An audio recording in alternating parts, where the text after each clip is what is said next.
Alhamdulillah rabbil alamin. Wassalatu wassalamu ala asyrafil anbiya'i wal mursalin wa ala alihi wa ashabihi wa man sara ala nahjihi wa nahjihi ila yaumiddin. Asyhadu an la ilaha illallah wa asyhadu anna Muhammadan abduhu wa rasuluh. La nabiyya wa la rasula ba'dah.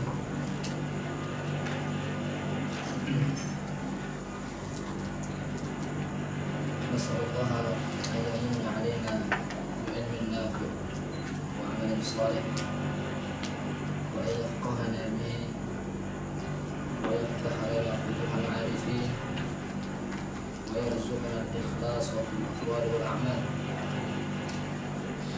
ونسأل الله أن يجعل اجتماعنا هذا اجتماعا مرحوما وتفرقنا من بعده تفرقا معصوما ولا يجعل فينا شقيا ولا محروما.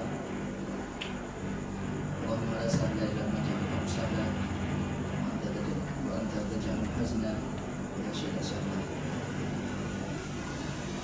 Terima kasih. Alhamdulillah, malam hari ini kita berjumpa mungkin untuk pertama kalinya.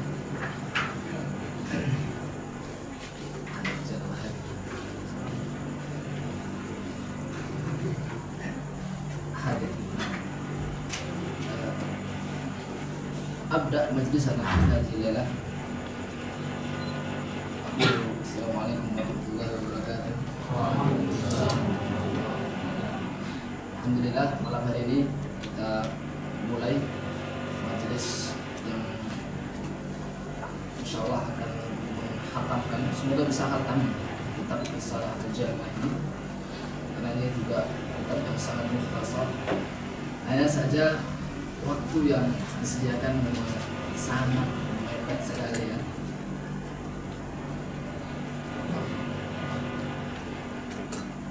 Afwan, suara sampai belakang dengaran ya?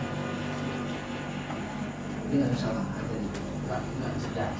Kurang jelas ya Pak? Oh ya, jadi insyaallah kita akan berusaha dengan waktu yang disediakan menghatamkan kitab ini. Risalah yang sangat Masya Allah sekali, yaitu kitab Risalah Al-Jami'. Dulu kita sewaktu belajar di Sudan pernah mengkaji kitab ini beberapa kali bersama salah satunya juga Syekh Mahir Dimashqi. Dulu kita pernah juga mengkaji kitab ini bersama salah seorang Syekh Nasr Al-Yamani. Kemudian juga kita terakhir, bahkan majelis terakhir yang kita lalui di Sudan sebelum pulang itu adalah di kitab ini bersama salah satu syekh namanya Syekh Tariq As-Sudani. Beliau dari Sudan, tapi beliau sangat mendalami sekali tentang fikih Syafi'i.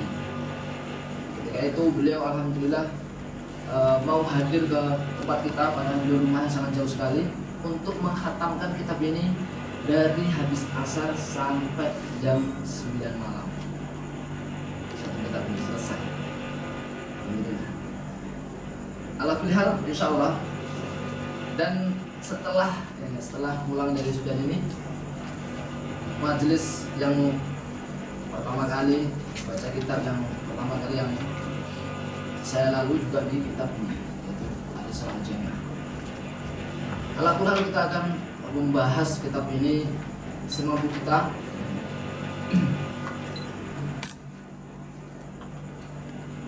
Pembahasan yang sederhana yang semoga nanti juga mudah dipahami. Kemudian terkait tentang kitab ini adalah salah satu kitab yang mendasari dalam fikih Syafi'i.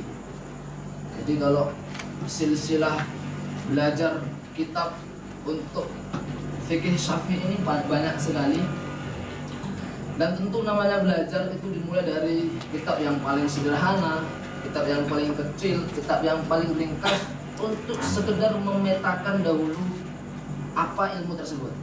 Kalau misalnya fikih Syafi'i, maka kita perlu sekali di awal sebelum kita membahas lebih detail dalam fikih permasalahan-permasalahan yang sangat detail misalnya, sebelum sampai ke sana kita harus memahami terlebih dahulu petanya bagaimana, pembahasan dalam fikih itu apa saja, gitu ya.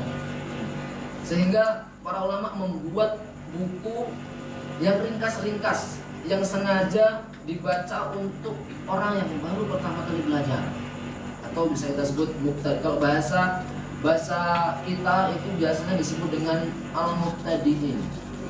Jadi kalau teman-teman yang belajar itu biasanya kita bagi antara mubtadi'in, kemudian mutawassitin, sama muntaha. Ada kitab-kitab yang cocok untuk dibaca kalangan mubtadi'in. Dia tidak boleh langsung menuju kitab yang tinggi, harus menyelesaikan dulu kitab-kitab mubtadi'in. Nah, dalam belajar fikih, salah satu kitab mubtadi'in yang diletakkan oleh para ulama adalah kitab ini, yaitu Ar-Risalah Al-Jami'ah. Kemudian isi dalam kitab ini itu memiliki 3 bagian. Ada 3 bagian. Pertama adalah Qismut Tauhid. Kemudian yang kedua ada Qismul Fiqh, dan yang ketiga ada Qismut Tazkiyah wal Akhlaq.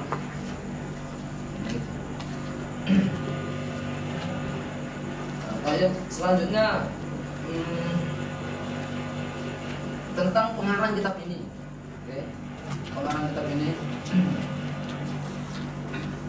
alhamdulillah semua sudah ada kitabnya ya.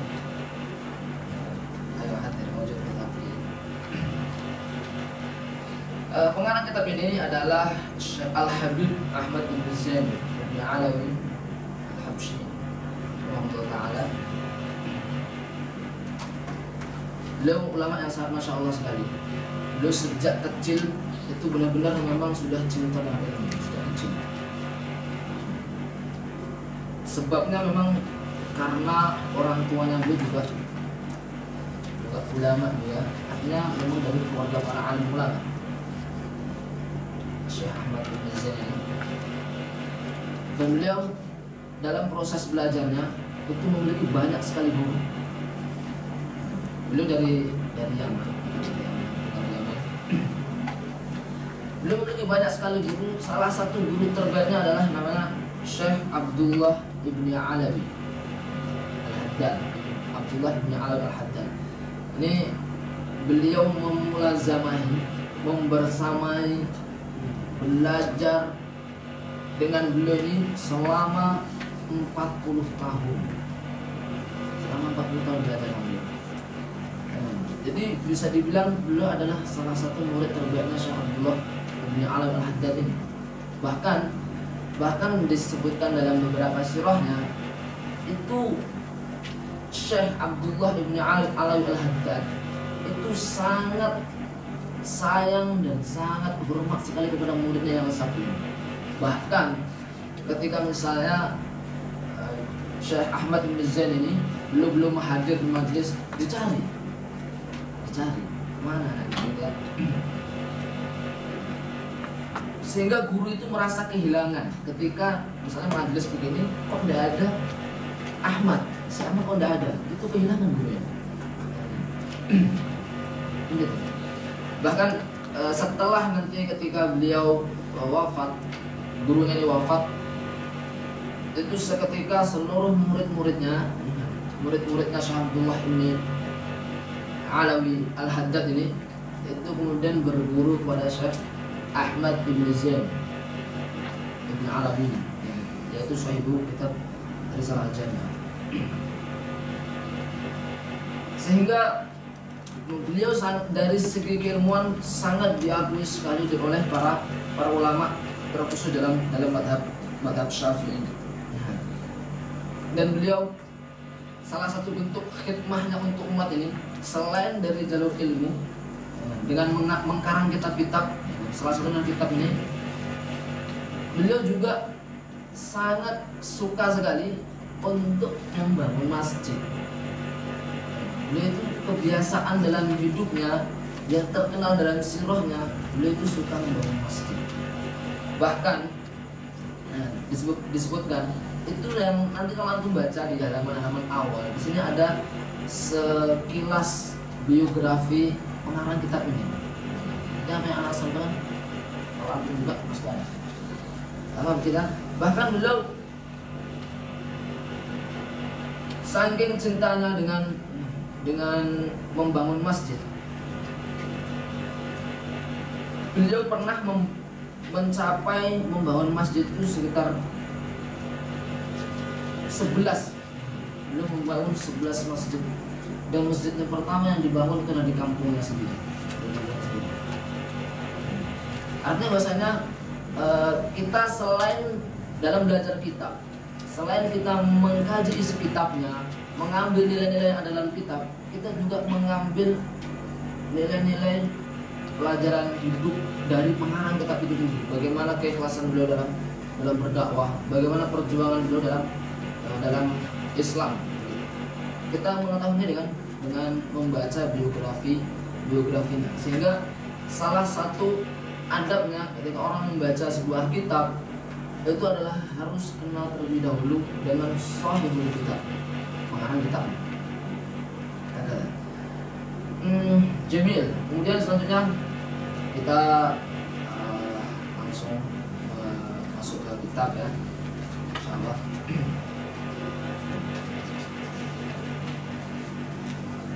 Silahkan teman-teman semua dibuka kitabnya halaman ke 19, halaman 19, halaman pertama 19.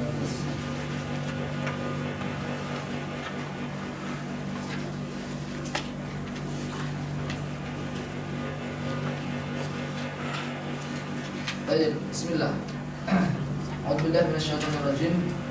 Qala nusallifu Sayyid Al-Syarif Al-Habib Ahmad ibn Zain ibn Alawi Al-Habsyi Al-Mutawaffa sanata 1144 min al-Hijrah Allah Ta'ala wa nafa'ana bi ilmihi wa masyayikhihi fid dharain amin. Qala bismillahirrahmanirrahim. Beliau berkata, bismillahirrahmanirrahim. Dalam membahas bismillah, kita semua insyaallah nih, anak saya yang hadir ini adalah para asatidz, para guru, para pengajar yang sudah jauh belajar dan sudah mengerti dasar-dasar bahasa Arab gitu ya. Soalnya kalian tidak asing dengan itu hadir. Sehingga basmalah ini bak di sini adalah bak lil musahabah dan juga lil isti'anah. Artinya bak di situ adalah digunakan untuk meminta barokah, meminta pertolongan dari Allah Subhanahu wa taala terhadap proses mengkaji kitab ini. Karena bismillah yang terletak dalam kitab ini. Kemudian dalam basmalah yang terkait dengan hukum fikih itu di sana dibahas, namanya adalah ahkamul khamsah. Ahkamul khamsah fil basmalah. Ahkamul khamsah itu kan ada wajib, mandub, haram, makruh, kemudian mubah. Dalam basmalah diterapkan ahkamul khamsah ini. Yang pertama adalah wujub. Kapan membaca basmalah itu hukumnya adalah wajib? Ketika dalam sholat yang mana basmalah itu adalah bagian dari ayat dalam surat Al-Fatihah. Karena membaca surat Al-Fatihah adalah rukun dalam sholat, yang kalau tidak dibaca sholat tidak sah, wajib dibaca. Sehingga hukum membaca basmalah dalam Al-Fatihah di saat sholat itu adalah hukumnya wajib. Yang pertama. Kemudian yang kedua adalah haram, mandub ya, kedua mandub. Setelah wajib, mandub, haram ya. Mandub. Kapan membaca basmalah itu hukumnya adalah mandub, disunnahkan, dianjurkan. Itulah di kullu amrin dzibali. Di segala perbuatan, segala urusan ribalin yang ada unsur ibadahnya, yang ada anjuran syariat di sana, maka hukumnya mandub. Seperti contohnya seperti ini, mengarang kitab. menulis ilmu itu adalah penting, ada urusan syar'inya, sehingga memulai dengan basmalah itu punya mandub. Atau juga yang lain misalnya makan, karena makan adalah untuk menguatkan agar kita punya tenaga ibadah. Kemudian memakai pakaian yang bagus, pakaian yang menutup aurat, karena menutup aurat itu adalah hukumnya wajib. Maka membaca basmalah ketika mau berpakaian, yang mana pakaian adalah pakaian yang syar'i, hukumnya mandub, dianjurkan. Yang kedua, yang ketiga adalah haram. Haram itu diharamkan. Kapan memulai basmalah dalam mau melakukan sesuatu tapi hukumnya haram, yaitu ketika hendak melakukan maksiat, hendak melakukan hal-hal yang memang haram li dzatihi. Contohnya minum khamr, makan babi, haram, ya kan? Memulai basmalah haram juga. Nggak kemudian dengan membaca basmalah terus jadi baik, jadi boleh, jadi berpahala, enggak. Memulainya saja justru malah menambah dosa. Makan babi sudah berdosa, minum khamr sudah berdosa, berzina sudah berdosa, ditambah lagi malah mengucapkan basmalah, yang hukumnya adalah haram juga, tambah dosa lagi. Kemudian yang keempat, yaitu adalah makruh. Makruh dibenci, yaitu di pembahasan atau di persoalan yang hukumnya makruh li dzatihi, pada dasarnya memang makruh. Contoh yang makruh li dzatihi itu seperti natfus syayb. Natfus syayb adalah mencabut uban. Mencabut uban itu hukumnya makruh. Nah, maka ketika orang mau mencabut uban mengucapkan basmalah, hukumnya makruh juga. Atau juga yang hukumnya makruh li dzatihi itu disebutkan di kitab ini seperti adalah an-nadharu ila farji zaujatihi, yaitu memandang kemaluan istrinya, itu punya makruh li dzatihi. Meskipun sehingga mengucapkan basmalah sebelum melakukan hal itu juga makruh hukumnya. Kemudian yang kelima, mubah, yaitu boleh.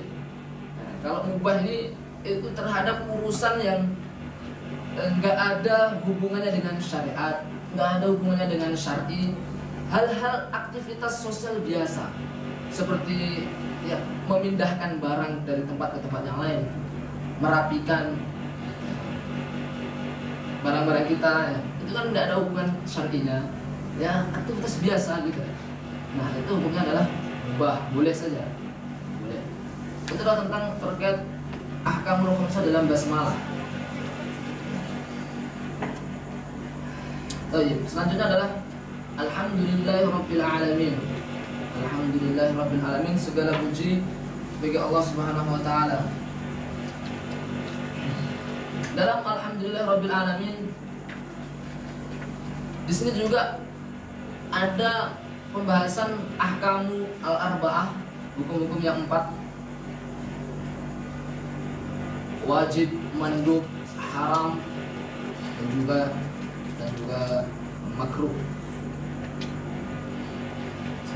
Sama hukumnya wajib memulai sesuatu dengan hamdalah adalah ketika apa? Ketika berkhutbah, khutbah Jumat. Karena khutbah Jumat itu salah satu rukunnya adalah hamdalah. Sehingga memulai khutbah Jumat dengan bukan ya basmalah, jadi langsung alhamdulillah atau alhamdulillahirabbil alamin, karena begitu rukunnya. Sehingga memulai dengan hamdalah pada saat khutbah Jumat itu wajib. Kemudian yang kedua adalah mandub. Kapan membaca hamdalah, hukumnya itu adalah mandub, yaitu ketika mengakhiri sebuah perbuatan yang ada hubungannya dengan syariat, ada hubungannya dengan syariat, maka itu hukumnya juga mandub. Seperti tadi mengarah kitab, Kemudian juga haram ketika mengakhiri perbuatan maksiat. Dia habis berbuat maksiat, habis melakukan hal-hal yang haram, kemudian alhamdulillah, haram kemudian. Kemudian yang keempat adalah al-karahah. Hukumnya makruh ketika mengucapkan alhamdulillah di tempat-tempat yang kotor, tempat-tempat yang najis. Tempat yang kotor, tempat yang najis seperti tempat sampah, kamar mandi, tidak hukumnya makruh. Alhamdulillahirabbil alamin, hamdan yuwafi ni'amahu wa yukafi'u mazidah. Aku memuji kepada Allah Subhanahu wa taala hamdan dengan pujian, yuwafi ni'amahu, yang dapat mencakup dan membalas nikmat-nikmatnya Allah kepada kita.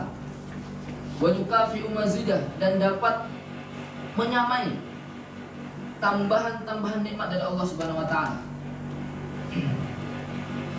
Karena kan kita itu ketika mendapatkan nikmat dari Allah Subhanahu wa taala, sedangkan setiap nikmat itu ada konsekuensinya, yang mana kita menggunakan nikmat itu untuk ibadah, untuk hal-hal kebaikan.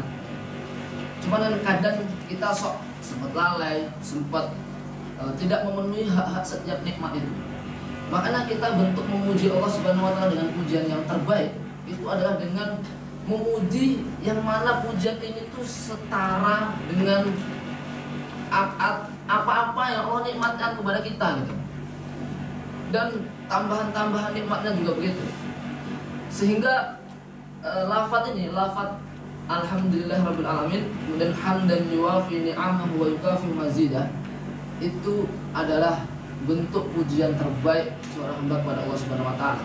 Bahkan Imam Nawawi itu menyebutkan dalam kitab Al-Adhkar, dalam bab alhamdulillah itu menyebutkan begini, kalau misalnya ada orang dia bernazar, dia bersumpah, demi Allah aku akan memuji kepadamu dengan pujian yang paling bagus. Maka untuk memenuhi sumpahnya dengan menyebut sigohin, susunan kalimat pujian yang ini, yaitu hamdan, alhamdulillahirabbil alamin, hamdan yuwafi ni'amahu wa yukafi mazidah. Sehingga jumlah susunan ini itu adalah bentuk pujian terbaik kepada Allah Subhanahu wa taala. Maka kalau kita ingin memuji Allah dengan pujian terbaik, maka pakai dengan sigoh ini. Baik. Kemudian wassallallahu ala sayyidina Muhammad, wassallallahu, dan salawat Allah Subhanahu wa taala ala sayyidina. Sayyidina itu adalah tuan kami kalau bahasa kita ya. Sedangkan sayyid itu dalam bahasa Arab itu setidaknya memiliki 4 makna. 4 makna. Yang pertama adalah man sada fi qaumihi, yang beliau memang menjadi pemimpin di kaumnya, man sada fi qaumihi. Kemudian yang kedua, man kathura sawaduhu, yang memiliki banyak pengikut, yang memiliki banyak follower, subscribernya banyak, pengikutnya banyak, itu disebut sayyid dalam bahasa Arab. Kemudian yang ketiga adalah man tafza'a ilaihi inda syada'id, artinya ketika orang itu punya masalah, ketika orang itu punya musibah, punya cobaan ya, itu mencari solusinya, meminta sarannya itu kepada beliau, pada orang ini. Artinya orang yang dijadikan tempat untuk bersandar orang-orang mencari solusi gitu ya. Nah, itu disebut dengan sayyid dalam bahasa Arab. Yang ketiga. Kemudian yang keempat adalah orang yang lembut, ramah, yang dia tidak akan marah sama sekali ya, atas kondisi apapun. Dia sangat bisa sekali mengatur emosinya, menguasai dirinya. Itu juga disebut as-sayyid. Dan Nabi kita Muhammad SAW itu beliau mencakup seluruh makna ini, sehingga memang beliau sangat berhak dan layak sekali untuk disebut sebagai as-sayyid. Nah, itu makna sayyid. Kemudian Muhammad Mu'adah ya, adalah nama beliau ya. Dan disebut Muhammad itu karena likathrati hamdin nasi alaihi, karena banyaknya pujian manusia kepada beliau. Likathrati hamdin nasi alaihi, bukan karena apa ya, karena mencari nama, ya kan? Memuji karena ada hal yang dia mau darinya, enggak. Tapi memang li khisalihi alhamidah, karena memang beliau ini berhak untuk dipuji. Jadi kan ada kan namanya orang memuji itu karena ada maunya. Tapi kalau disebut Muhammad, dia terpuji, dia disegani, dihormati oleh semua orang, itu memang karena dia layak untuk dihormati, karena dia memang layak untuk dipuji. Itulah Muhammad. Hakata. Wa ala alihi wa sahbihi wa sallam. Wa ala alihi, dan kepada keluarganya. Keluarga Nabi itu sebagaimana disebut para ulama adalah al-mu'minuna min Bani Hashim wa Abdul Muttalib, adalah orang-orang yang beriman, orang-orang yang beriman dari Bani Hashim dan Bani Abdul Muttalib.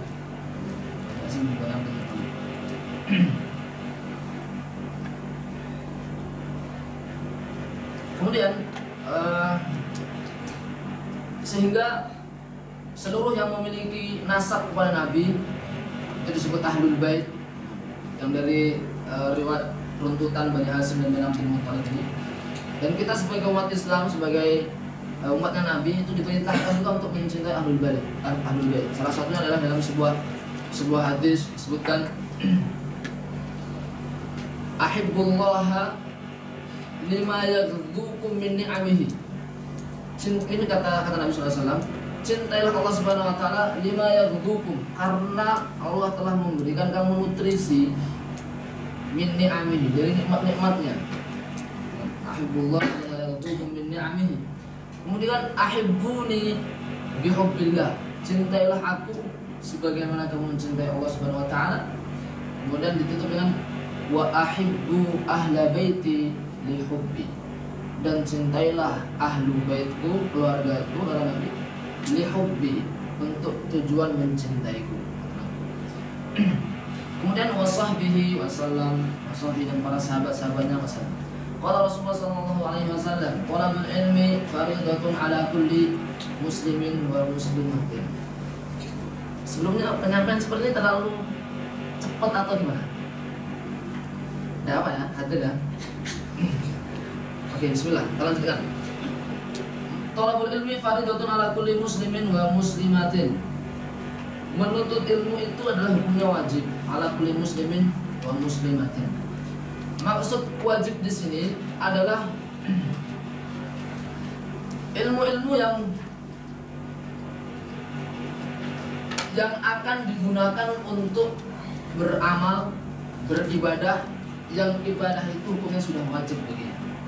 Jadi tidak ada keringanan, tidak ada rukhsah bagi dia ketika mengamalkan ibadah sesuatu tapi tanpa ilmunya. Sehingga mempelajari ilmu-ilmu yang seperti ini itu hukumnya wajib.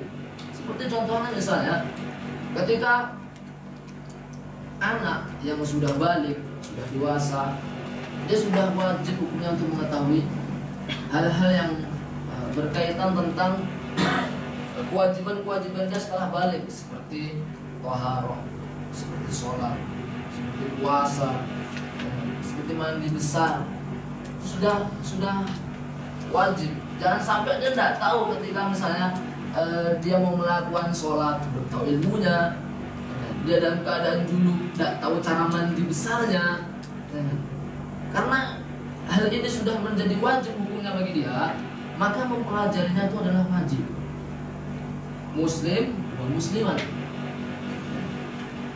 Kalau misalnya orang yang mau berbisnis, orang yang mau berjualan, maka dia juga sudah wajib hukumnya untuk mengetahui ilmu-ilmu tentang jual beli, ilmu-ilmu tentang berbisnis.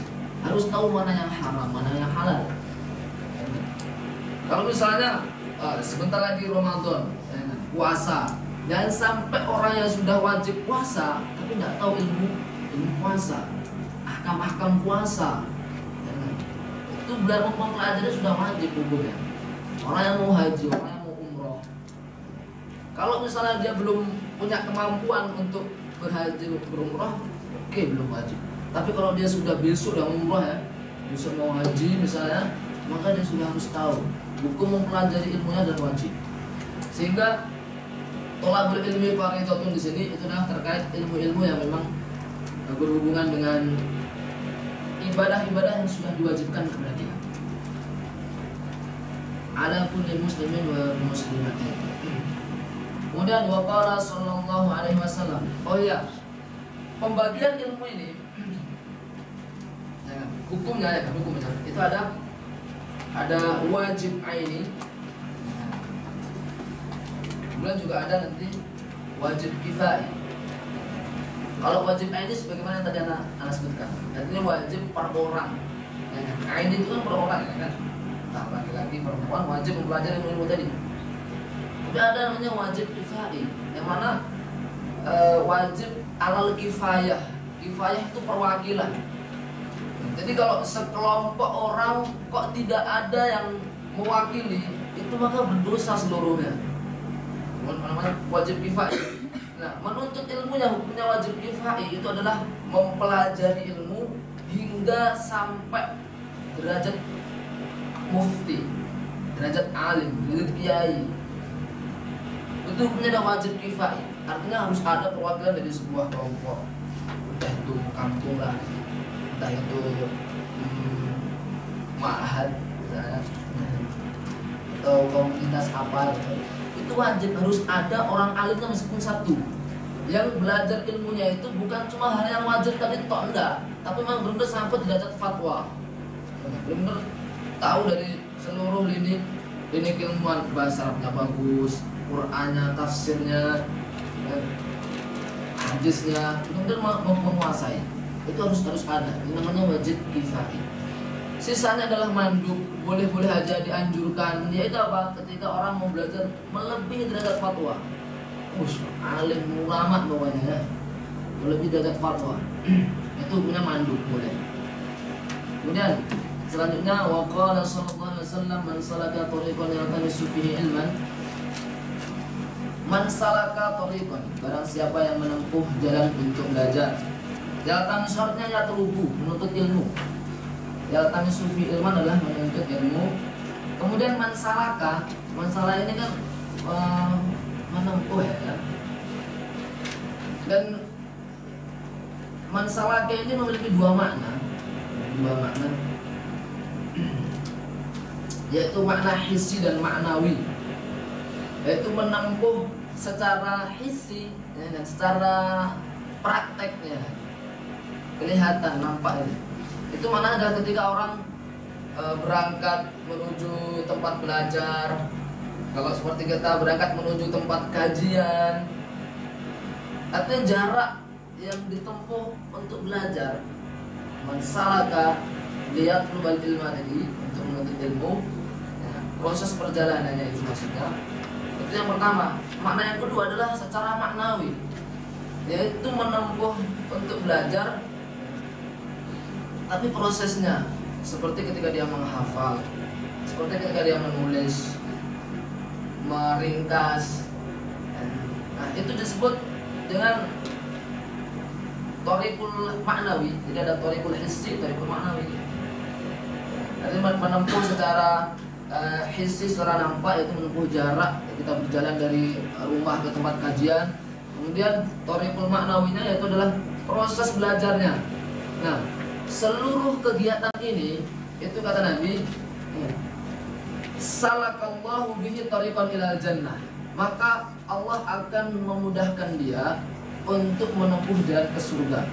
Artinya memudahkan untuk menempuh jalan ke surga itu diberikan taufik, diberikan hidayah, ditunjukkan untuk mengamalkan perbuatan-perbuatan ahli surga. Makanya jadi orang yang belajar ilmu nih, itu janji Allah akan dimudahkan dia untuk beramal amalan-amalan ahli surga. Maksud hadis-hadis ini. Kemudian wa ba'du fa hadhihi masailul mukhtasarah. Wa ba'du adalah faslul khitab, pembatasan bahasan.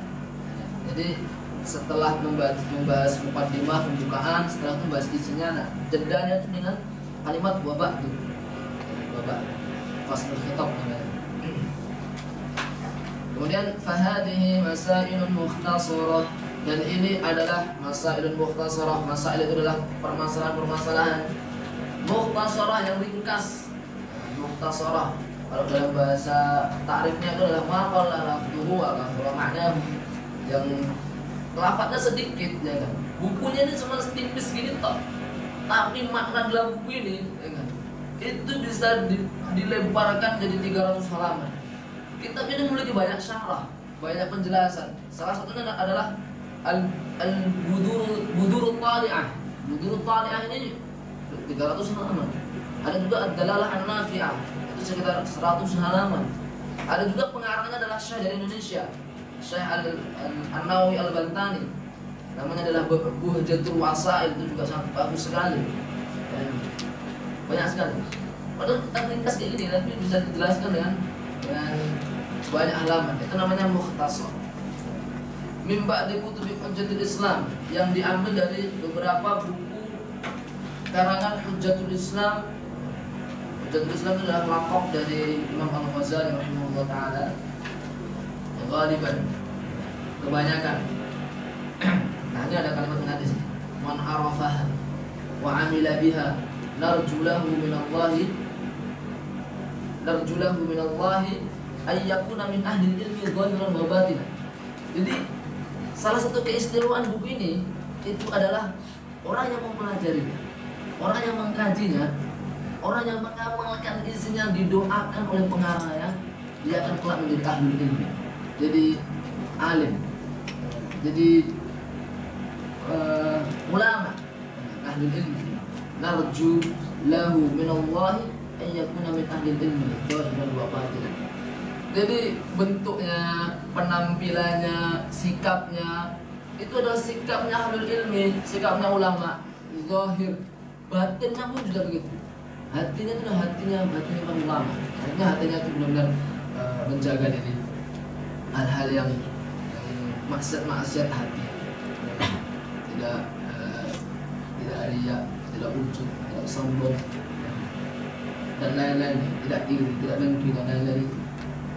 Artinya didoakan menjadi alim ulama secara zahir dan batin oleh mu'allim. Makanya mengkaji kitab ini spesial sekali. Alhamdulillah, wabillahi taufik, dan semoga Allah SWT memberikan taufik. Masya Allah. Bismillah. Ini kitab ini itu kan jumlah halamannya sekitar 28. Ya, 28. Maka karena kita hanya memiliki 4 majelis, setidaknya sekali majelis kita membahas sekitar 6 halaman. Oke, jadi harus siap nih, mas-mas dan yang lain juga harus siap. Bismillah, kita gas pokoknya, nggak berhenti kalau belum 7 halaman.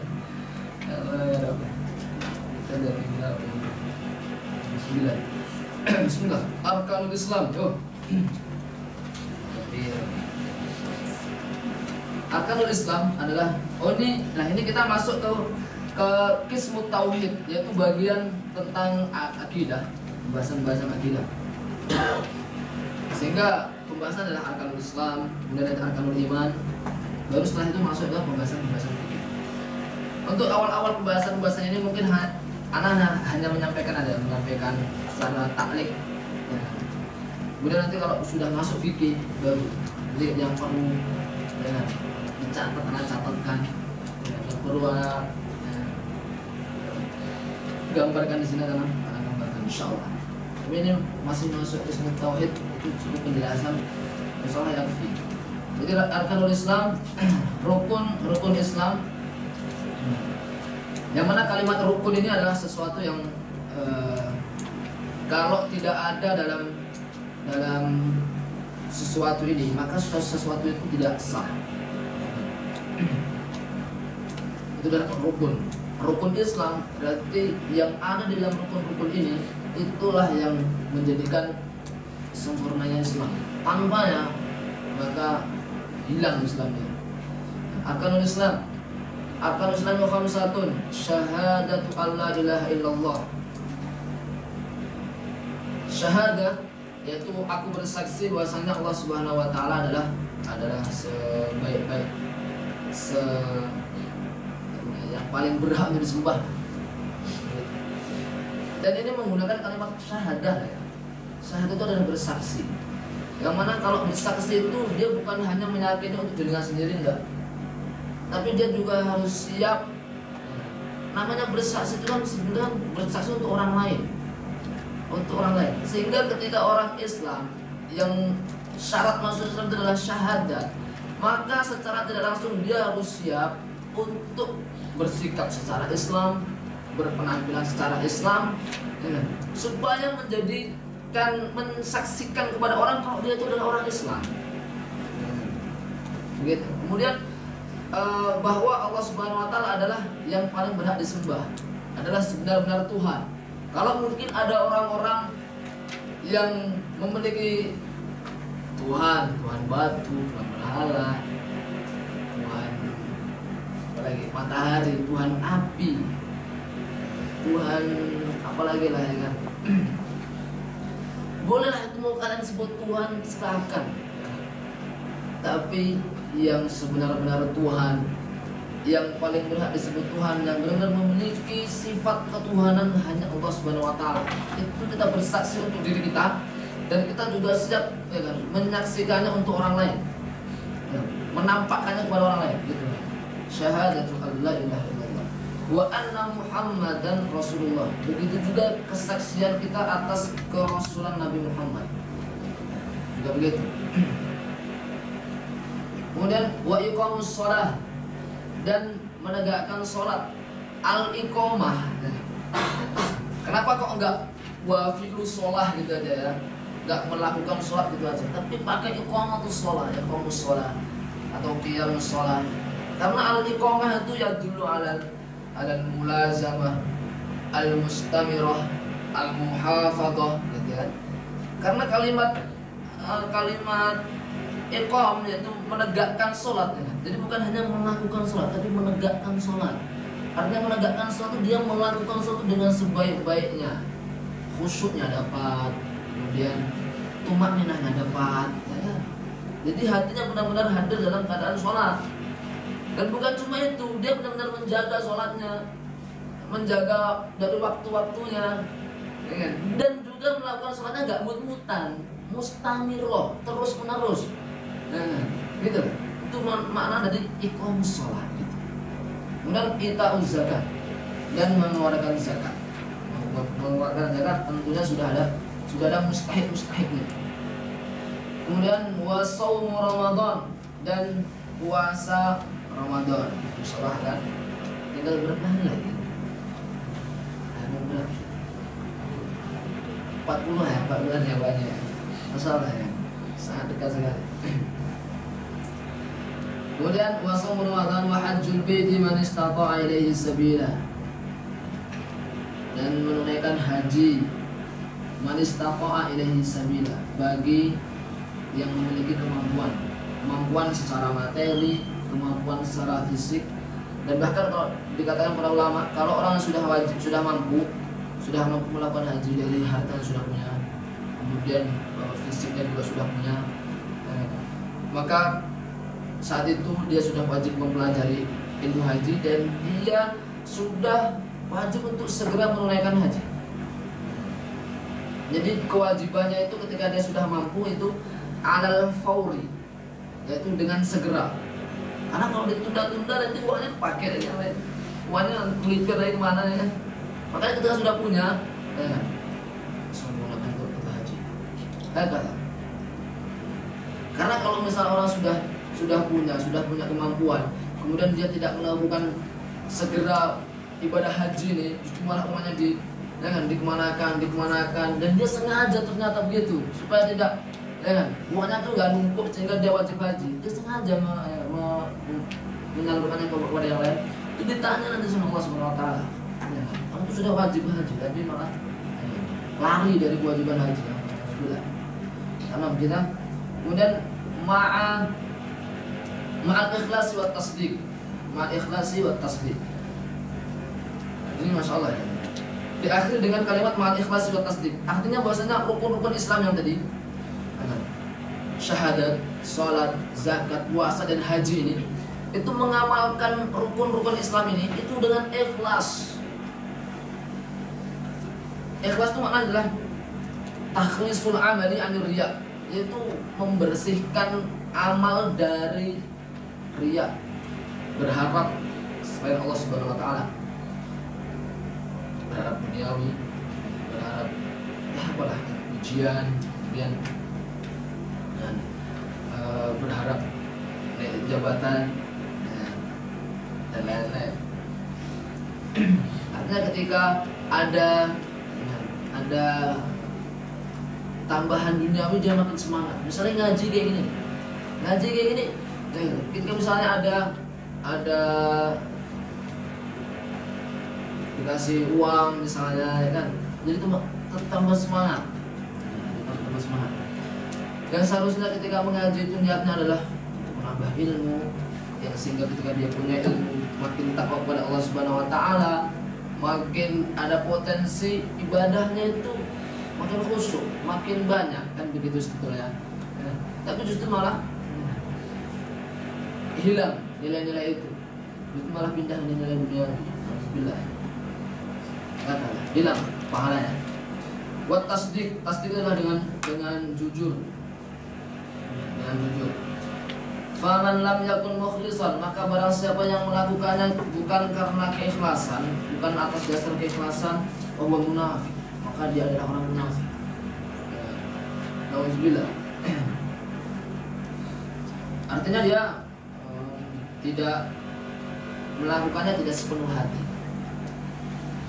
Tidak secara zahir dia melakukan, akan tapi dari hatinya itu membenci, dalam hatinya sebetulnya nggak mau, karena supaya dilihat dia itu juga bagian dari orang-orang Islam, supaya dia terlihat soleh saja sebetulnya.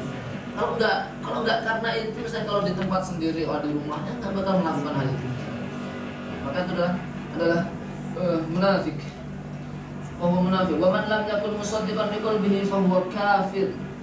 Dan barang siapa yang tidak jujur dalam menjalankan rukun-rukun Islam itu, dia tidak jujur ketika mengucapkan syahadat, dia tidak jujur ketika mengakui kerasulan Nabi, dia tidak jujur dengan kewajiban syariat sholat, syariat zakat, syariat puasa, syariat haji, maka bahwa kafir.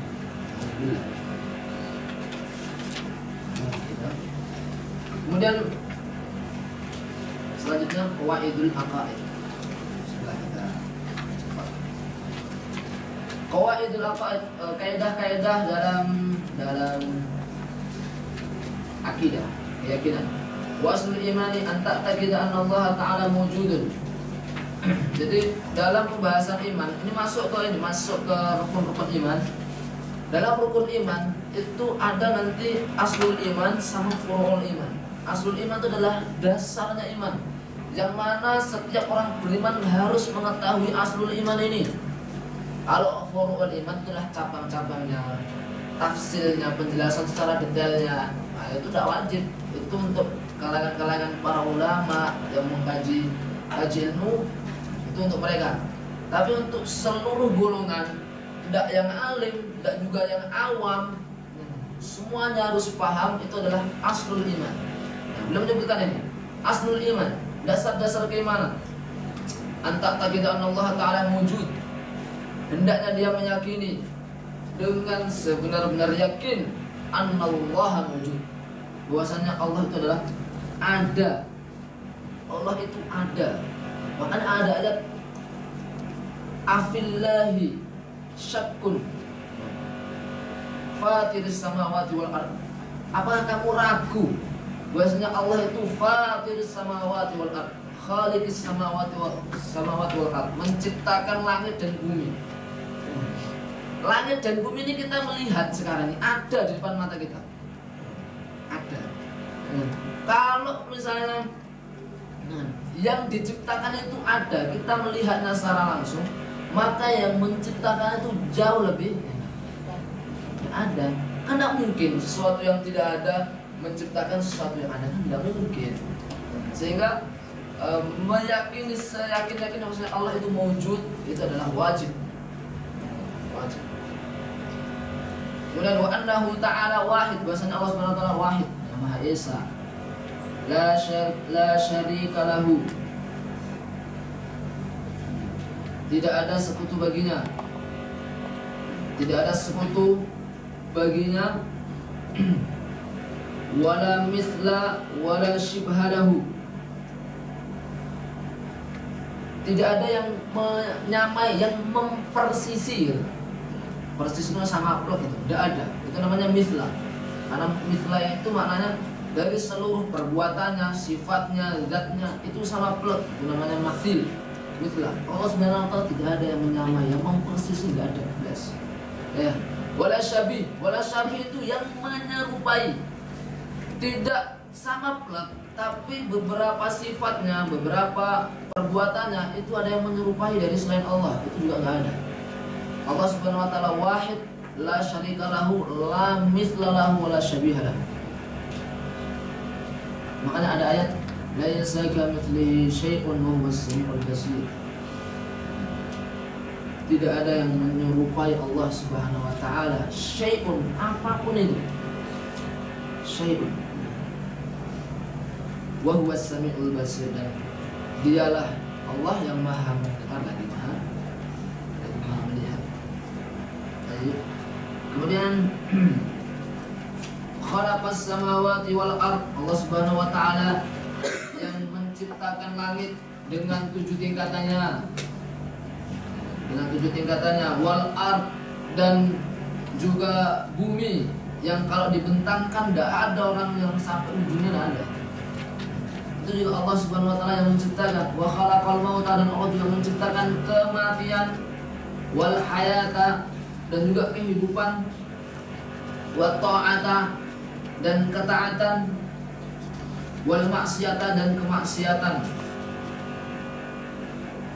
Artinya adalah perbuatan-perbuatan yang menghasilkan ridha Allah Subhanahu wa taala, dan juga perbuatan-perbuatan yang menghasilkan murkanya Allah Subhanahu wa taala.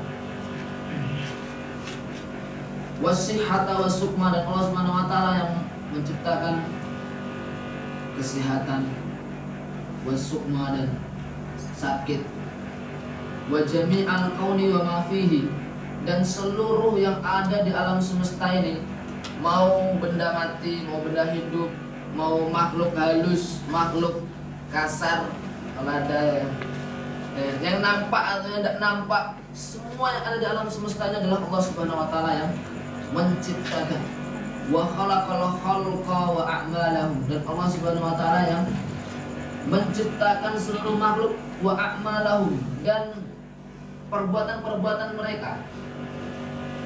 Jadi ada sebuah makhluk, bagaimana dia makannya, bagaimana dia interaksinya, bagaimana dia buang airnya, itu yang menciptakan Allah Subhanahu wa taala. Bentuknya gimana itu? Gitu lah. Wa qaddara arzaqahum, dan Allah juga menentukan rezeki-rezeki mereka. Makanya ada ayat wa min dabbatin fil ardi illa 'ala Allahi rizquha, dan tidak ada hewan melata apapun kecuali adalah di tangan Allah lah rezekinya. Wa qaddara arzaqahum wa ajalahum, dan ajalnya. Bahkan disebutkan dalam hadis oleh Ibnu Mas'ud radhiyallahu taala anhu, itu mengatakan bahwasanya lan tamuta nafsun hatta tastawfi rizqaha, lan tamuta nafsun hatta tastawfi rizqaha fattaqullaha wa azmil fit talab. Sungguh tidak akan mati seorang jiwa kecuali Allah Subhanahu wa taala sudah menentukan rezekinya. Artinya bahwasanya rezeki itu sudah ditentukan oleh Allah Subhanahu wa taala, dan juga ajalnya. La tazid wa la tanqus. La tazid wa la tanqus. Tidak akan bertambah dan juga tidak akan dikurangi. Wala yahdutsu haditsun illa biqada'ihi wa qadarihi wa iradatihi. Dan kita harus meyakini, bentuknya adalah kita yakin dengan hal-hal yang disebutkan oleh pengarang kitab ini. Harus yakin-yakinnya. Wala yahdutsu haditsun, dan tidak akan terjadi sebuah peristiwa illa biqada'ihi, kecuali dengan keputusan Allah. Wa qadarihi, dan juga dengan ketentuannya, wa iradatihi, dan kehendaknya. Wa annahu ta'ala, dan bahwasanya Allah Subhanahu wa taala hayyun, maha hidup, alimun, maha mengetahui, muridun, maha berkehendak, qadirun, mampu, mutakallimun, yang memiliki kalam, sami'un, yang maha mendengar, basirun, yang maha melihat, ya'lamu kha'inatal a'yuni, Allah mengetahui kha'inatal a'yun, mata yang berkhianat. Maksudnya mata yang berkhianat adalah mata yang melirik atau mencuri-curi pandang terhadap sesuatu yang diharamkan oleh Allah Subhanahu wa taala. Atau kalau dicontohkan oleh ulama itu adalah memandang seorang muslim dengan pandangan merendahkan. Misalnya melihat gelandangan, melihat orang miskin, melihat orang cacat, melihat orang-orang rendah itu, dengan lafaz kita tidak merendahkannya, tapi pandangannya itu kayak pandangan merendahkan, yang mungkin orang yang melihat kita itu tidak tahu, tapi Allah Subhanahu wa taala ya'lamu kha'inatal a'yun. Allah Subhanahu wa taala mengetahui model mata-mata yang kayak gini, Allah tahu. Ya'lamu kha'inatal a'yun. Wa ma tukhfis sudur, dan apa-apa yang disimpan di dalam hati. Wa ma tukhfis sudur, yang disembunyikan dalam hatinya. Wa ya'lamu sirra wa akhfa, dan Allah mengetahui juga asir. Asir itu adalah suara hati, suara hati. Kan biasanya orang ngomong dengan hatinya sendiri, ngomong dengan batin. Allah tahu, batin Allah tahu. Wa akhfa, bahkan wa akhfa itu adalah perasaan yang mungkin sekarang belum ada, tapi nanti akan ada. Itu Allah sudah tahu duluan. Artinya ini mau menunjukkan bahwasanya Allah itu mengetahui, meliputi segala pengetahuan yang sudah terjadi atau yang akan terjadi. Itu Allah Subhanahu wa taala sudah tahu. Kemudian khaliqu kulli syai'in, Allah menciptakan segala sesuatu. Wa huwal wahidul qahhar, dan Allah Subhanahu wa taala al-wahidul qahhar, Esa Al-Qahhar, yang maha perkasa dan berkuasa atas makhluk-makhluknya, itu adalah Al-Qahhar. Amin.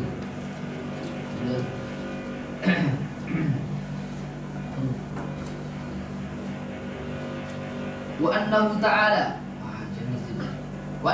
bahwasanya Allah Subhanahu wa taala ba'atha sayyiduna, telah mengutus sayyidana, mengutus tuan kami, yaitu Nabi Muhammad sallallahu alaihi wasallam. Muhammad ini sedikit ya. Jadi nama Muhammad ini itu yang pertama kali memberikan nama dalam sebuah riwayat itu adalah kakeknya, Abdul Muttalib. Abdul Muttalib memberikan nama Muhammad. Jadi ketika lahir itu diangkat sama Abdul Muttalib, akan aku beri nama cucuku dengan Muhammad. Ketika kemudian ditanya, heran, orang-orang Arab tuh heran. Wahai Abdul Muttalib, kenapa kamu memberi nama cucunya dengan Muhammad? Tidak ada orang sebelumnya, sebelum kamu, kakek-kakekmu dulu, gak ada yang memberikan nama Muhammad. Orang-orang Arab pun juga gak kenal dengan nama Muhammad. Ditanya gitu. Kemudian Abdul Muttalib menjawab, Pak, ya, aku beri nama Muhammad ini agar kelak dia menjadi orang yang paling terpuji di kalangan Arab, paling terpuji di antara kalian. Artinya banyak yang memuji dia, banyak sifat-sifat yang terpuji darinya, dan itu benar terjadi wakil ya. Doanya, harapannya kakeknya Abdul Muttalib. Dan juga ada riwayat-riwayat yang lain, Muhammad ini yang pertama kali memberikan nama adalah ibunya. Ibunya ketika lahir itu memberikan nama Muhammad karena apa? Sebelum lahir ibunya ini pernah bermimpi, kemudian diberikan ilham bahwasanya kamu akan melahirkan anak laki-laki dan berilah nama Muhammad. Itu itulah asal nama Muhammad. Abdahu wa rasulahu ila jamil khalqi. Abdahu, hambanya Allah Subhanahu wa taala. Dan Nabi itu memiliki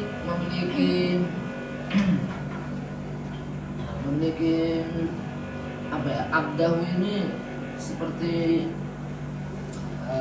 sebutan ya. Sebutan abdahu atau hambanya Allah. Itu menunjukkan ketawaduan beliau, kepatuhan beliau kepada Allah Subhanahu wa taala itu benar-benar totalitas, benar maksimal. Dan beliau sangat bangga sekali disebut abdah, sehingga dalam banyak ayat itu memang Allah Subhanahu wa taala itu memanggil Nabi itu seringnya dengan menggunakan abdah.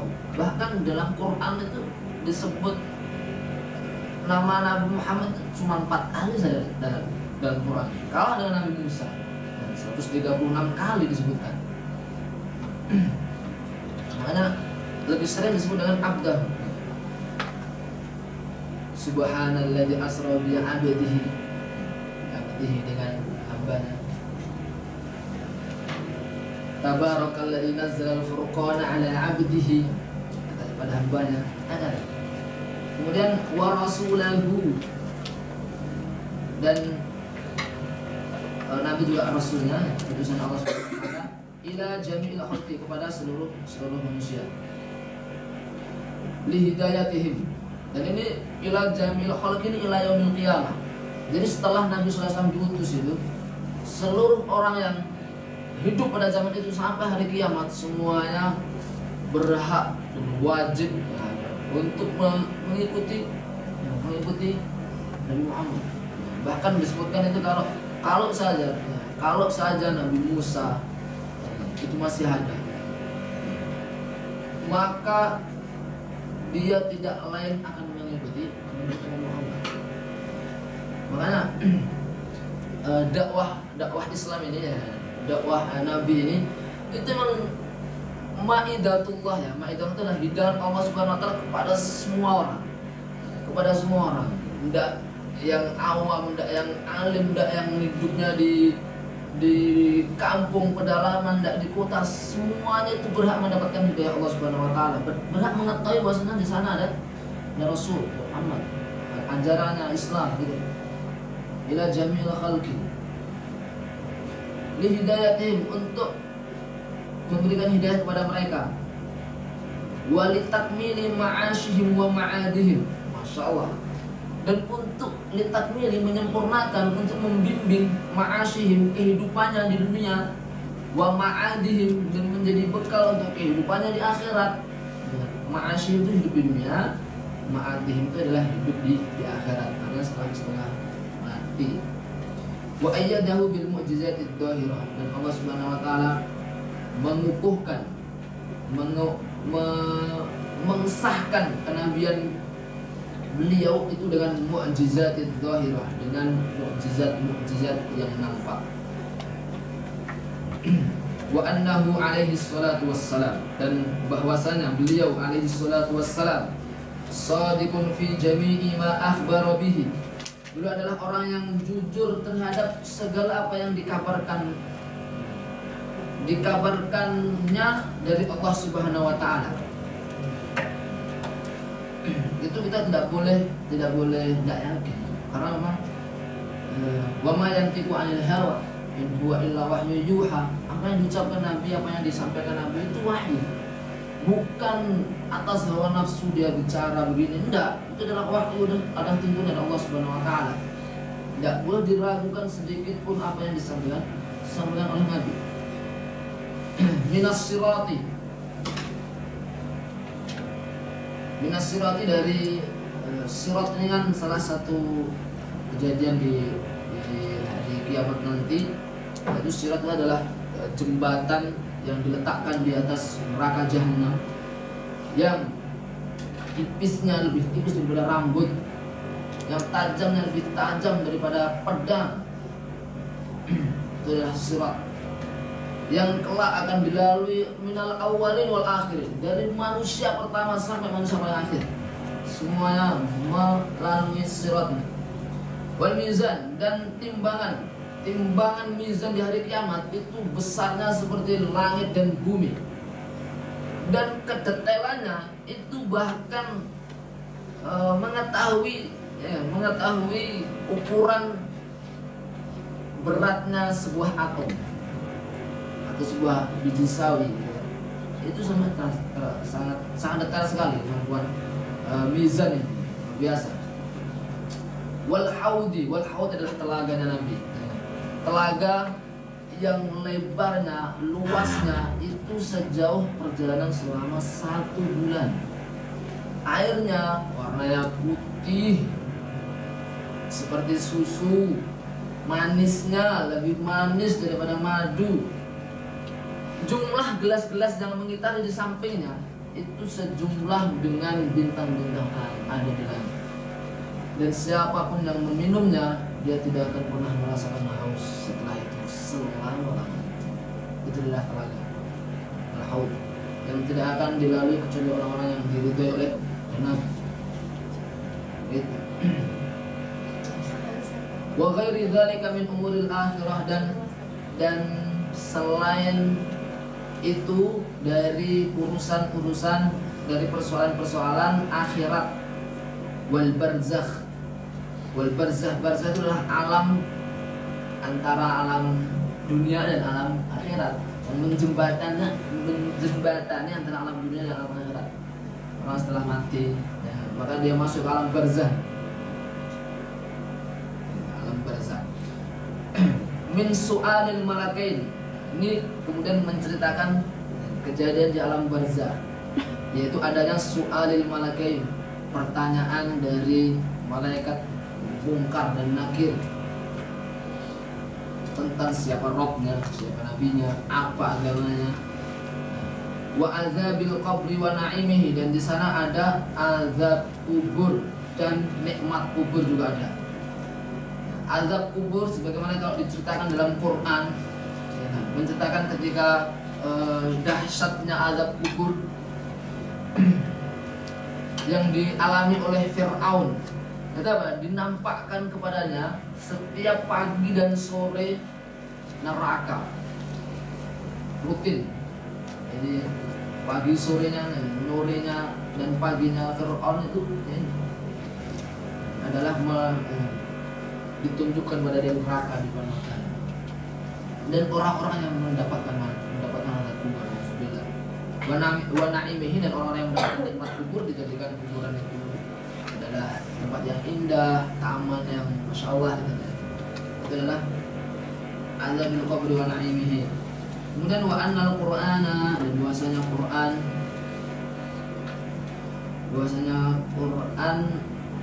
dua jami'a kutubillahi al-munazzalati haqqun, bahwasanya Quran dan seluruh kitab-kitab yang diturunkan oleh Allah Subhanahu wa taala adalah hak, adalah benar. Kitab-kitab yang diturunkan oleh Allah Subhanahu wa taala selain Al-Qur'an seperti Taurat kepada Nabi Musa, seperti Zabur kepada Nabi Daud, dan juga seperti Injil kepada Nabi Isa alaihissalam. Kemudian wal malaikata haqqun, dan malaikat-malaikat itu adalah benar. Malaikat salah satu makhluknya Allah Subhanahu wa taala yang jumlahnya tidak akan kita ketahui totalnya berapa. Jumlahnya terciptakan dari cahaya dengan bentuk yang paling mulia, yang mana dia tidak makan, tidak minum, tidak punya nafsu syahwat, la ya'suna ma amarahum wa yaf'aluna ma yu'marun. Dia tidak bermaksud kepada Allah Subhanahu wa taala. Tegas. Makanya telah nama manusia itu tidak boleh kemudian sombong dengan ibadahnya, dengan merasa Allah Subhanahu wa taala butuh terhadap ibadah-ibadah kita. Mana ada? Allah Subhanahu wa taala itu enggak punya kalian, itu sudah punya ribuan malaikat yang tidak terhitung, yang tidak pernah maksiat jelas. Gitu lah.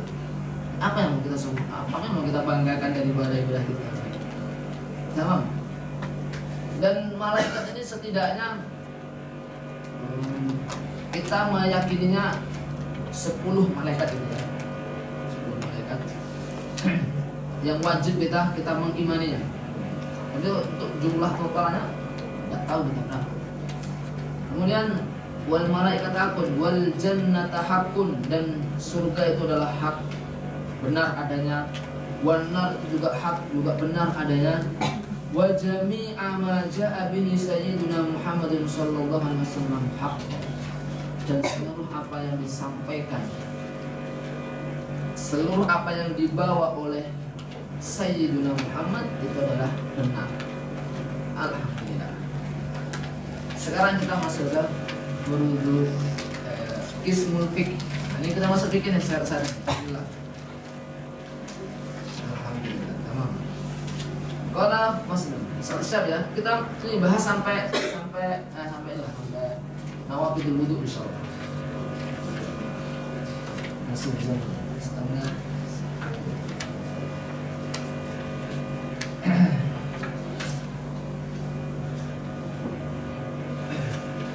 Dalam Qismul Fiqh ini, di dalam kitab ini membahas, nanti ada bab taharah, kemudian nanti ada bab salat, zakat, puasa dan haji. Kita mulai dengan bab taharah ya. Bab taharah ini perlu sebenarnya dan itu takrif taharah.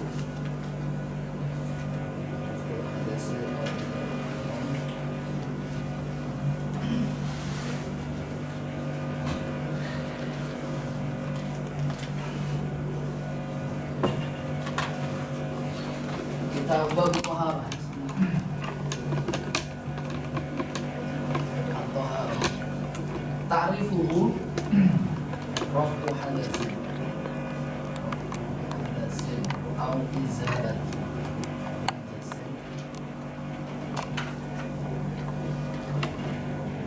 au ma fi ma'nahu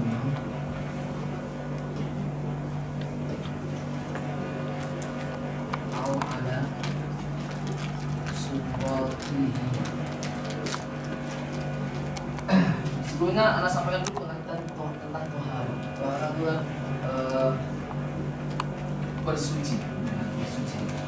Pengertiannya adalah raf'u hadatsin. Raf'u hadatsin, raf'u itu mengangkat hadas, itulah hadas itu najis tapi tidak kelihatan. Tidak kelihatan. Artinya kita tidak dalam keadaan suci. Itulah hadas. Nanti pembahasan hadas ini ada dua juga. Ada hadas akbar dan hadas asghar. Yang mana kalau orang sedang berada dalam hadas akbar, maka dia kewajibannya adalah al-ghuslu. Dia harus mandi besar. Kalau misalnya dia memiliki hadas kecil, maka kewajiban dia adalah al-wudu. Yang jelas bahwasanya toharah itu adalah proses bersuci dari hadas, dari najis, au izalatu najas, atau menghilangkan kotoran.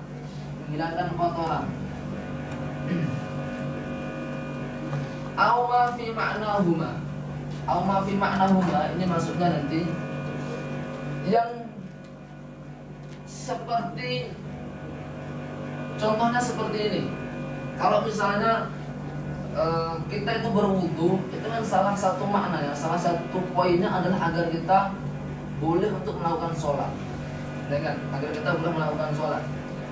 Ada yang maknanya sama, yaitu agar dia boleh melaksanakan sholat. Tapi dia bukan raf'u hadas, tapi dia tidak mengangkat kenajisan dalam dirinya. Dia hanya memperbolehkan dia untuk beribadah seperti sholat tadi, yaitu dengan at-tayammum. Jadi itu makna dengan at-tayammum. Karena tayammum itu tidak mengangkat hadas. Orang kalau dalam keadaan batal, dia tayammum, itu tayammum gunanya hanya untuk membolehkan dia sholat saja, tapi tidak mengangkat hadas yang ada dalam dirinya, kenajisan yang ada dalam dirinya. Sehingga nanti hukum-hukum tayammum ini, kalau misalnya dia ada air, maka dia wajib membatalkan, kemudian mengganti bersucinya dengan air, dengan wudu. Karena apa? Karena tayammum ini dia tidak bisa mengangkat hadas. Dia hanya ibahatus sholat saja. Dia hanya memperbolehkan sholat tok. Itu adalah tayamum. Kemudian au ala suratihima, au ala suratihima, atau yang bentuknya, prosesnya itu mirip, mirip. Ini nanti dicontohkan mudahnya itu dengan basuhan kedua, basuhan yang ketiga ketika berwudu.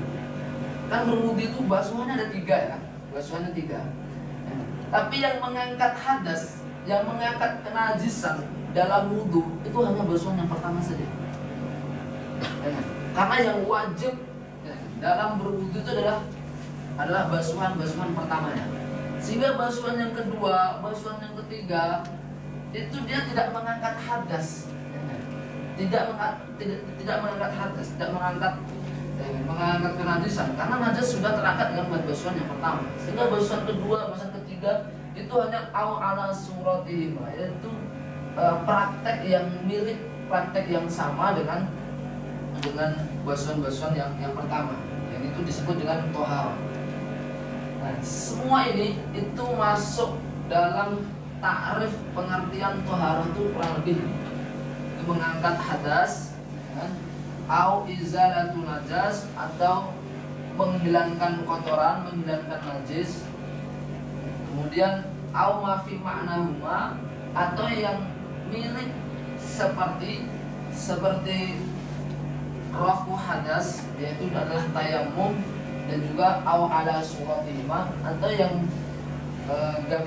cara melakukannya itu juga sama plek dengan rafu hadas, yaitu adalah tadi basuhan kedua atau basuhan yang ketiga dalam wudu. Ini adalah at-thaharah. Kemudian dalam pembahasan tohara juga yang perlu kita ketahui juga adalah maqasidut tohara. Ini juga penting juga, maqasidut tohara.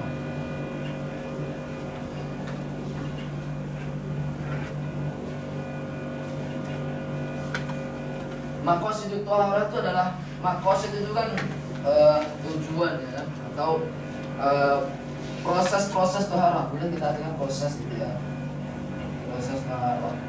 Jadi di sini ada 4. Ada wudu, ada ghusl, ada tayamum, kemudian yang terakhir ada izalatul najasah. Izalatul najasah. Nah, ini adalah maqasidut thaharah. Artinya proses-proses dalam bersuci itu ada 4 ini dalam kehidupan, dalam fikih. Pertama adalah wudu, kemudian mandi, ketiga adalah tayamum, kemudian yang keempat adalah izalatul najasah. Izalatul najasah itu membersihkan kotoran. Ya, kalau misalnya baju kena kotoran, baju kena kencing, baju kena hal yang najis, izalahnya itu adalah namanya membersihkannya, namanya izalatul najasah. Kemudian yang perlu kita ketahui juga adalah apa wasilah-wasilah untuk melakukan proses toharah ini. Namanya nanti wasailut toharah.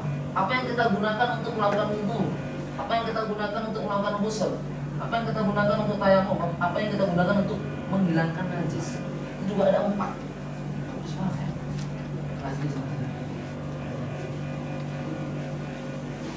Wasailut toharah. Ini juga ada 4. 1, wudu sama ghusl dia pakai air, alma. Kedua adalah at-tayamum pakai at-turab. Kemudian yang ketiga, nah nanti ada pembahasan namanya al-istinja. Istinja itu adalah bersuci menggunakan batu. Nah itu namanya istinja. Sehingga wasilah perantara untuk bersuci menggunakan batu ya batu itu kan, yaitu al-hajarul istinja, namanya adalah hajarul istinja, batu istinja. Istinja ada ini istinja. Nah yang keempat adalah ad-dibal. Entahlah nampak dari sampai kelihatannya. Al-dibag ini adalah mensucikan kulit binatang dengan cara didibag, dihilangkan hal-hal yang menempel dalam kulit dari darah-darahnya, daging-dagingnya itu dihilangkan, dibersihkan supaya apa? Supaya suci. Karena kalau daging yang masih asli itu, bukan daging kulit yang masih asli itu kan najis. Kalau dipakai najis, dipakai untuk selimut, dipakai untuk bikin najis ya. Makanya dibersihkan, disucikan dengan cara apa? Dengan cara dibag, dikeluarkan hal-hal yang najis itu dari daging tersisa atau darah-darah. Nah, ini ala hal pembahasan toharoh, setidaknya pertama mengetahui takrifnya, kemudian jadi maqasidut toharoh, proses dalam bersuci apa saja, kemudian wasa'ilut toharoh, apa wasilah dalam bersuci. Baru kemudian kita membahas apa kira-kira. Oke, selanjutnya karena setelahnya adalah membahas wudhu ya.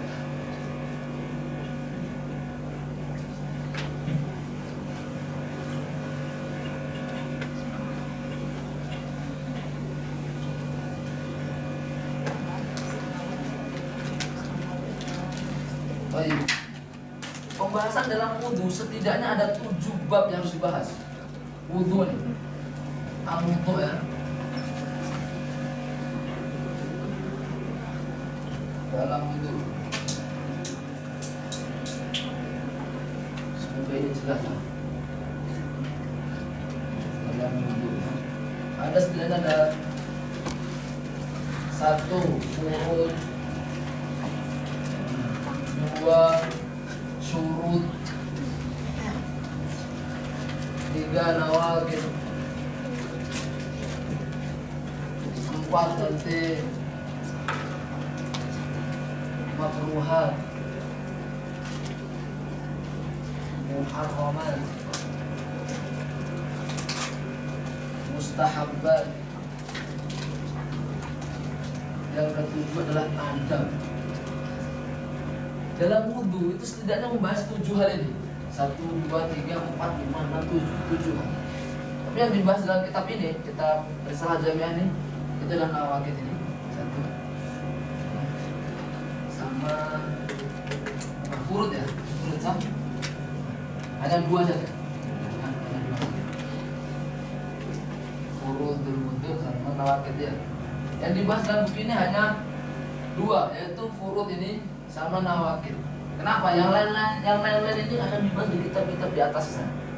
Safinatun Najah, dan Abi Suja, dan seterusnya. Nah, dalam kitab ini karena kitab adalah untuk pemula mubtadi'in kan, kita makanya sudah. Insya Allah yang paling penting adalah mengetahui nawaqid dan furudnya. Ya, bismillah. Kita kembali ke kitabnya.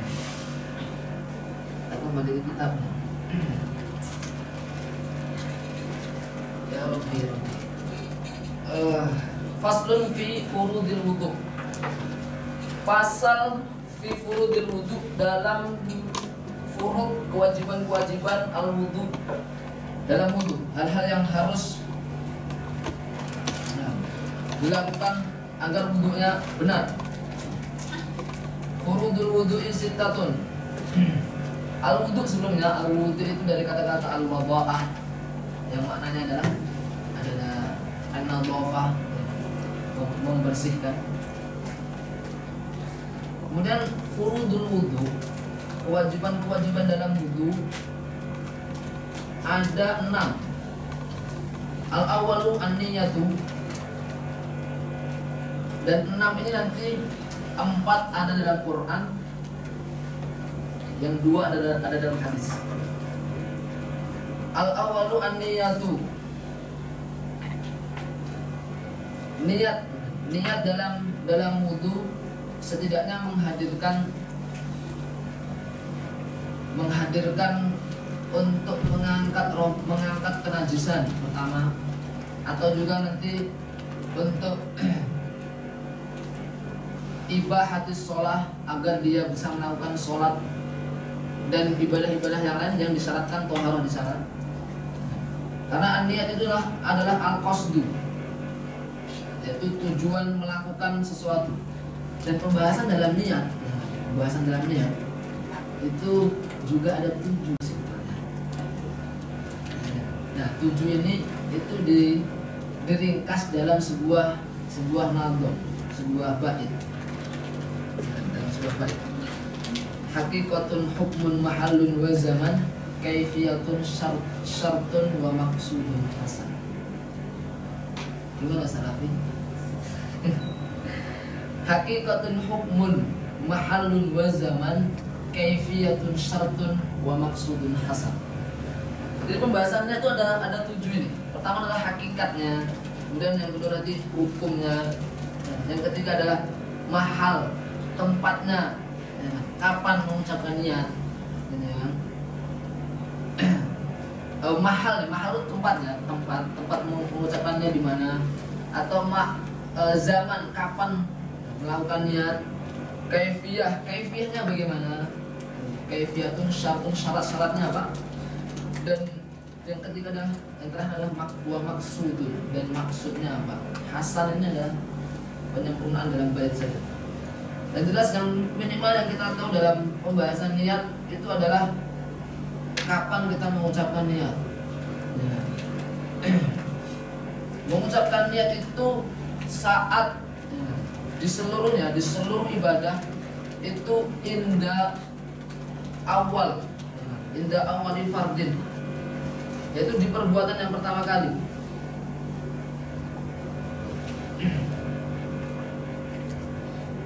Kalau misalnya wudu, perbuatan pertama kali saat mau berwudu apa? Yang wajib pertama kali dalam berwudu adalah ghuslul wajhi, membasuh muka. Maka niat untuk berwudu itu dihadirkan saat dia membasuh muka. Kalau misalnya sholatnya dilakukan pertama kali, perbuatan sholat apa? Perbuatan sholat pertama kali takbiratul ihram. Maka niat melakukan sholat itu dilakukan saat takbiratul ihram, karena tempatnya atau waktu dalam pengucapan niat itu adalah inda awali fi'lin minal fardhi, ketika perbuatan pertama kali. Jadi kalau dalam sholat ya saat takbiratul ihram itu sambil niat. Kemudian al-awwalu an-niyatu, atsani ghuslul wajhi, membasuh muka. Dan di sini disebutkan wajah. Kenapa disebut wajah? Karena bertatap muka. Hasala bihi al-muwajah, karena untuk bertatap muka sehingga disebutlah wajah. Makanya nanti dibahas para ulama nih, wajah itu batasannya apa saja. Ini dibahas di sini.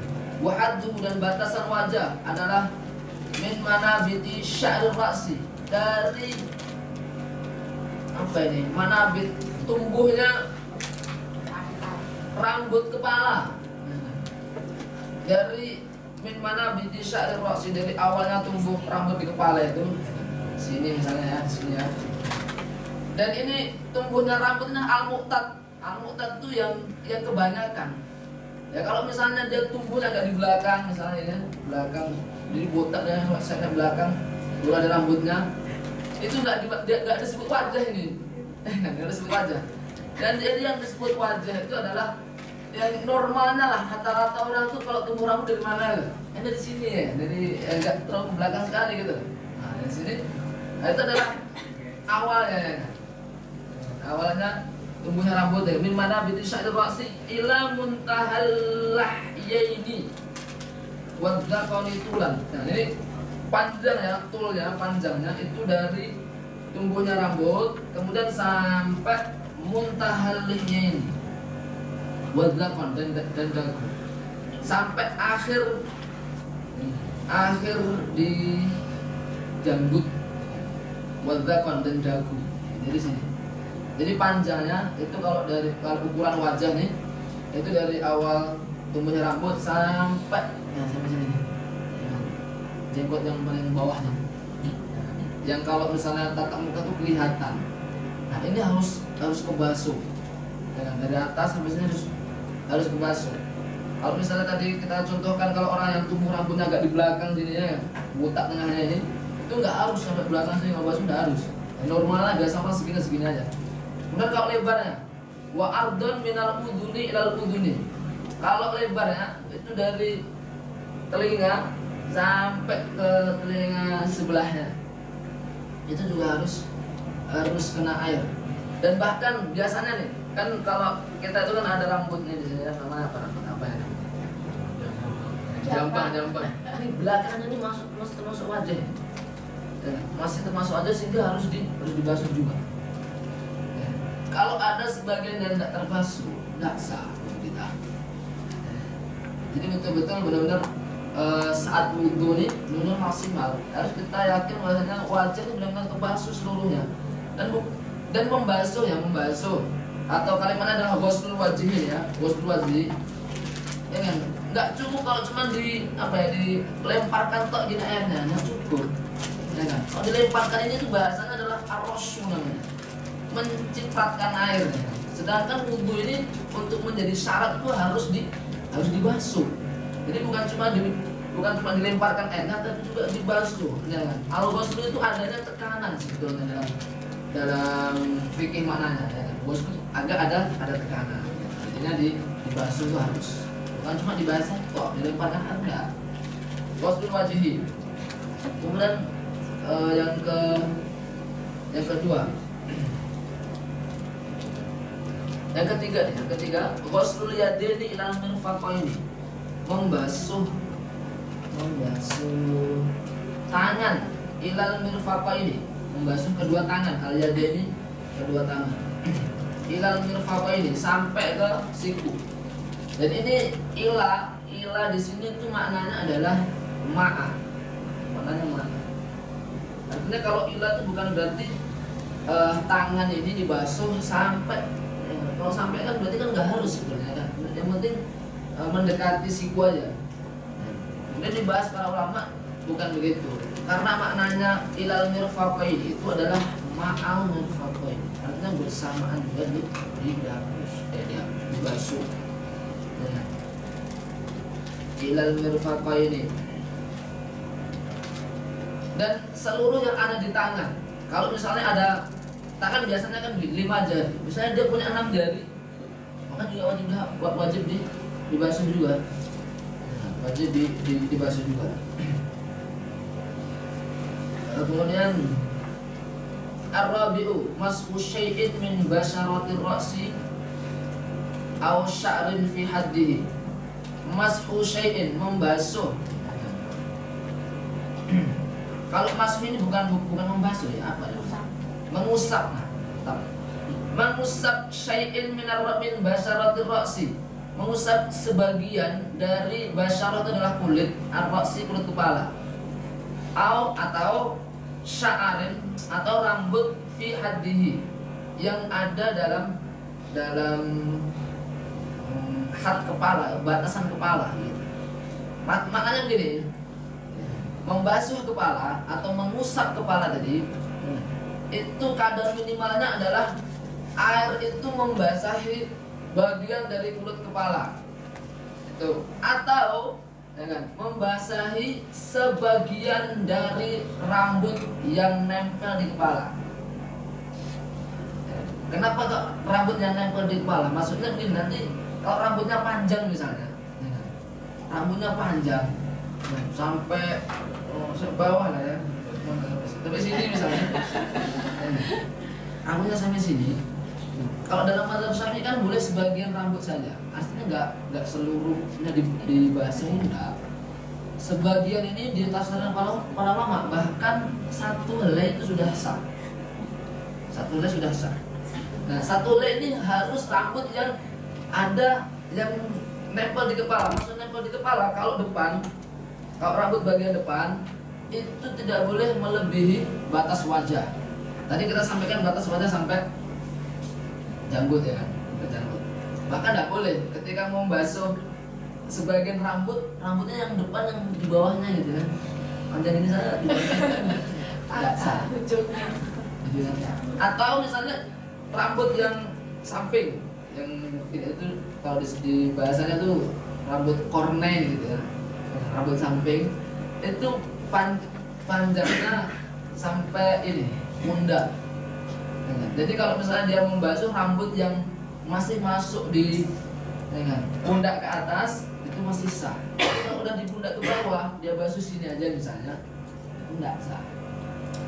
Atau kalau belakang itu sampai adalah leher sini, leher. Itu adalah batasan rambut yang menjadi syarat sah untuk dibasuh saat berwudu. Sebagian saja boleh, artinya satu helai pun boleh. Yang penting rambutnya itu adalah rambut yang ada di batasan kepala tadi. Memang kira. Kemudian al-khamisu ghaslur rijlaini ma'al ka'baini, membasuh kaki, dua kaki ma'al ka'baini bersamaan dengan mata kaki, dua mata kaki.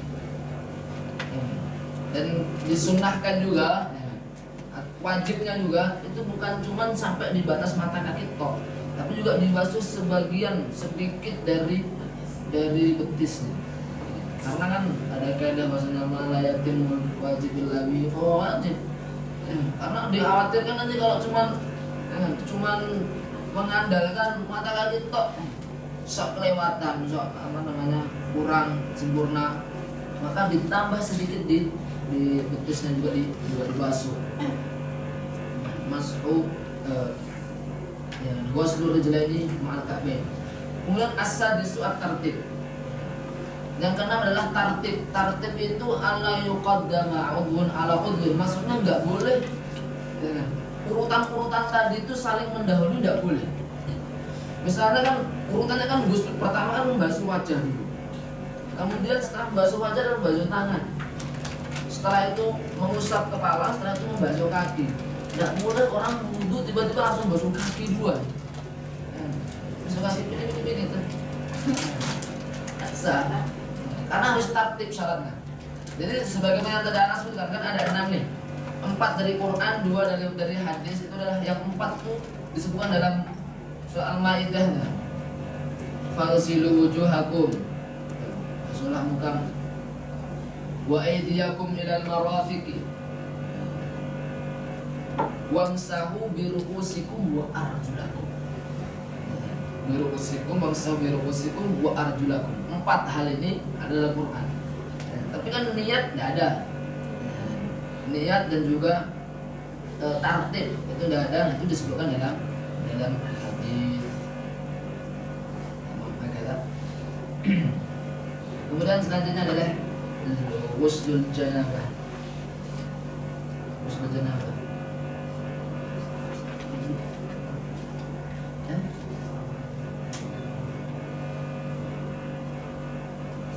Sudah jam 10 nih. Gimana? Oh, seperti.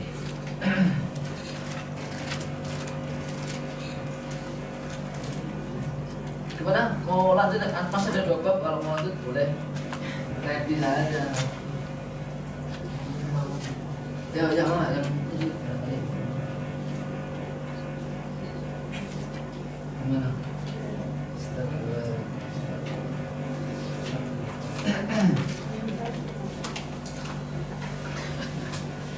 Gimana terus?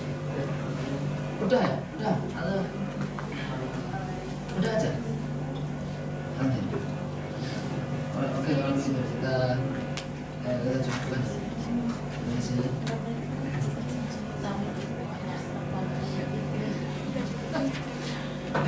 Baik, naktafi bihadza lanjutkan.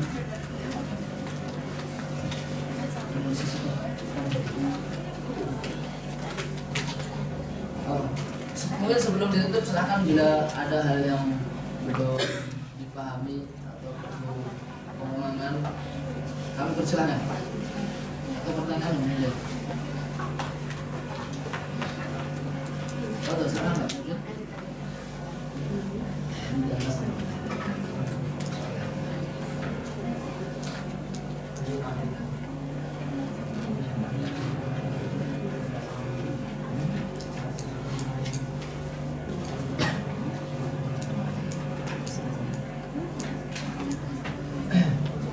Jadi dalam berwudu ini yang disebutkan di sini kan yang wajib-wajib saja. Sehingga misalnya kalau biasanya yang kita lakukan kan wudu itu dari basuh telapak tangan, berkumur-kumur, beristinsya, istighfar, baru setelah itu rauh ya, atau basuh muka.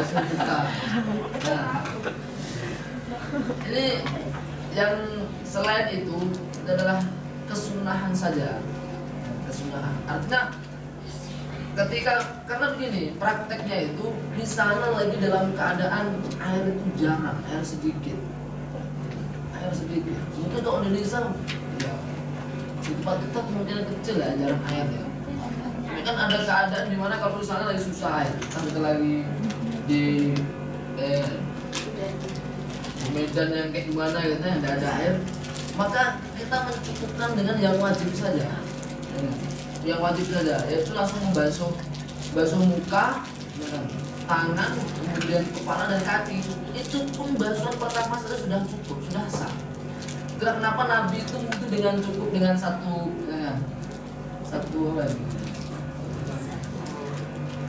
mut ya. Itu karena apa? Karena memang begitu. Jadi hanya mengusap yang wajib saja.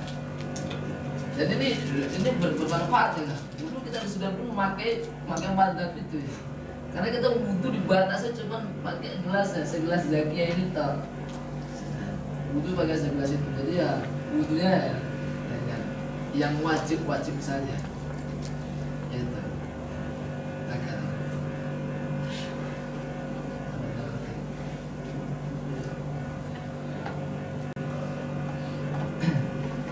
Ada lagi?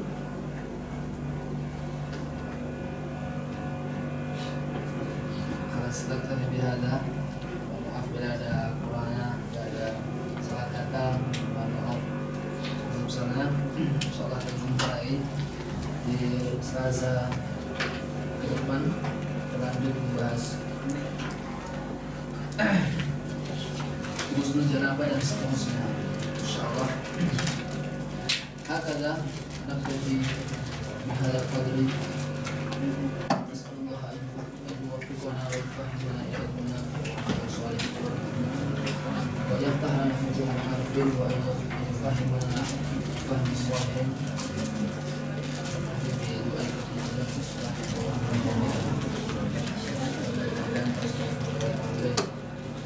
Assalamualaikum warahmatullahi wabarakatuh.